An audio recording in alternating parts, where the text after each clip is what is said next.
I'd barely stepped out of my truck when a shrill scream cut through the crisp Texas air, sharp enough to shake the hills. A woman in a crisp blazer charged down the dirt path, gripping a clipboard like a courtroom gavel. "Section 4.6 violation," she yelled, pointing at the cedar tree in my front yard as if it were a public enemy. "That tree's a fire hazard. Remove it or face a $600 fine." Her voice oozed HOA contempt, her eyes burning with self-righteous zeal.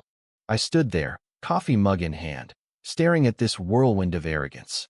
That cedar wasn't just a tree, it was part of my family's heritage, and she'd just started a fight she'd come to regret. I wasn't some pushover. I knew this land, and I held a winning card. I didn't just own the ranch, I owned the entire valley. "You, Mr.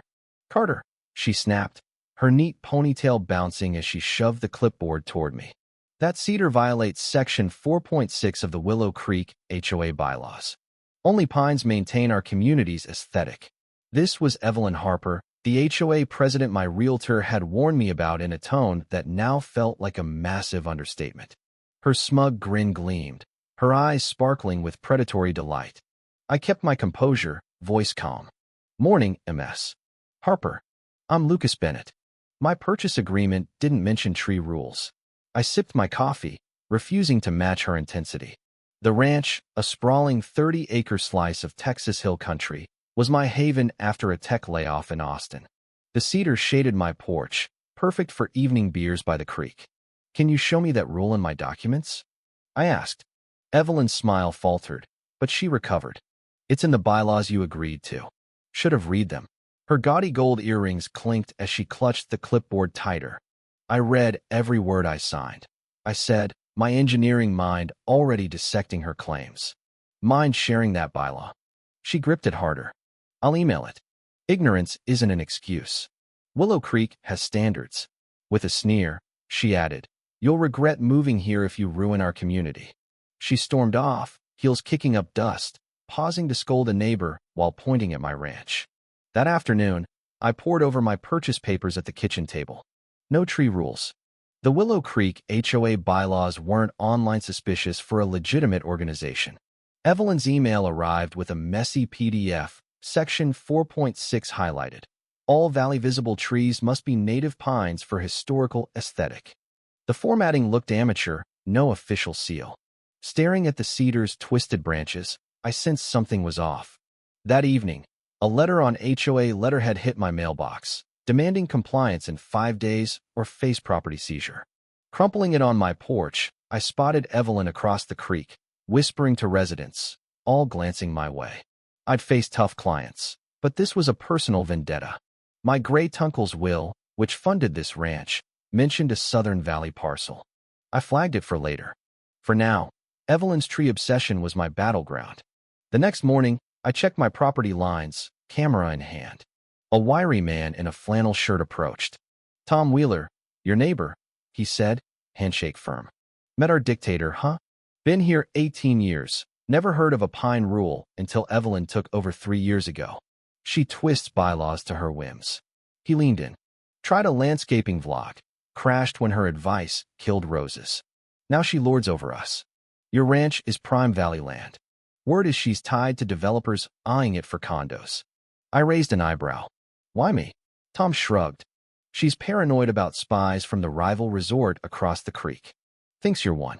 I chuckled, but it unsettled me. "Thanks, Tom." Digging into Willow Creek's history, I found old photos showing cedars, oaks, and pecans, not just pines. The valley's name tied to ancient pecans, not HOA nonsense.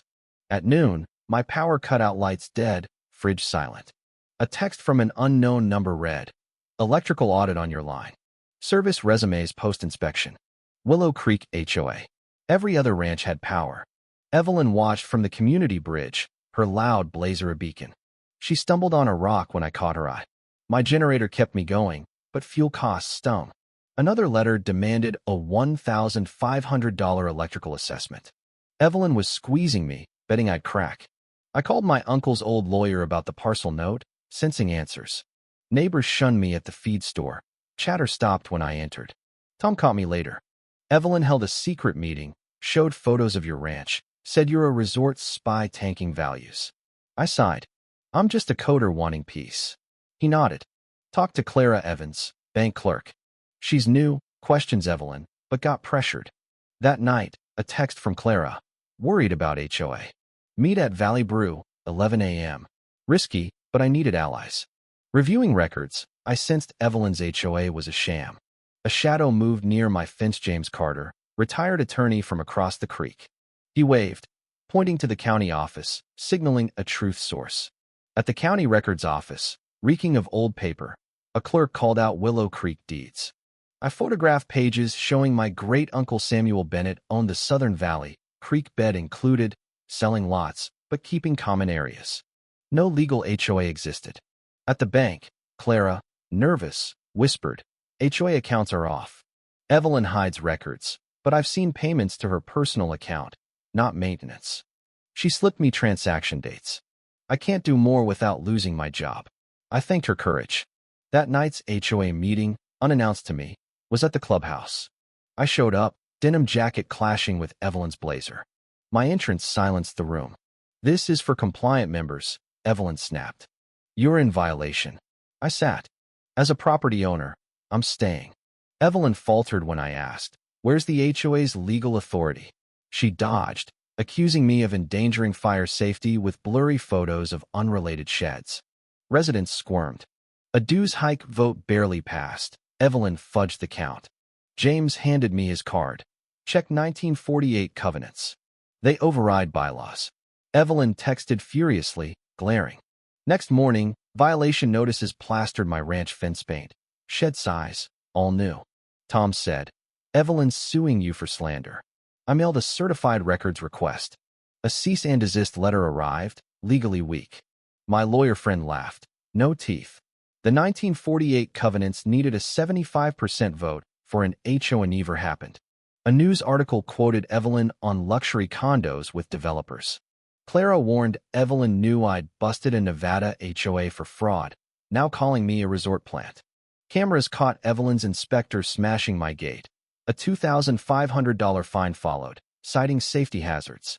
Rage broke my restraint. I set up my living room for a meeting. Chairs from Tom, snacks on a table. 30 residents came. Evelyn last, mud on her blazer, scowling. Thanks for coming, I said, projecting 1948 covenants. Willow Creek was built on trust, not control. I showed no legal HOA existed, then financial gaps, fees versus no upgrades. Evelyn exploded. Lies. He's a resort spy. I displayed her condo article. Developments were her plan, not mine. Clara stood.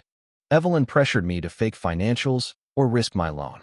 Others shared tales of fines and threats. I showed valley photos with diverse trees, debunking her pine rule, and the gate-smashing footage. This isn't fake, I said. Evelyn's denials flopped. I proposed a transparent association. Residents agreed, volunteering to plan. Evelyn bolted, her email threatening, retract or pay. James texted, check HOA start date. Records showed Evelyn's HOA began after a developer loan, her as agent, using Willow Creek as collateral. I called a field meeting. Evelyn countered with a 5 p.m. Vote to seize my ranch. I attended, documents ready. Her lawyer pushed seizure. Clara objected. Where's Lucas's notice? I stood. I'm here. Let's talk ownership. I laid out Samuel Bennett's deeds. I own the Valley Bridge, roads. No legal HOA exists, showing records. Evelyn shrieked. Fabricated. I revealed bank transfers to her and developers. She snapped. I earned those fees.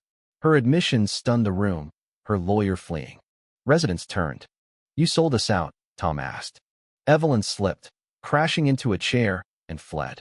At the field, we planned a legal association. A developer offered $500,000 for my ranch, then $700,000 with profits. I declined, forwarding Evelyn's emails to prosecutors. Investigations launched. I transferred common areas to a democratic association with transparency rules.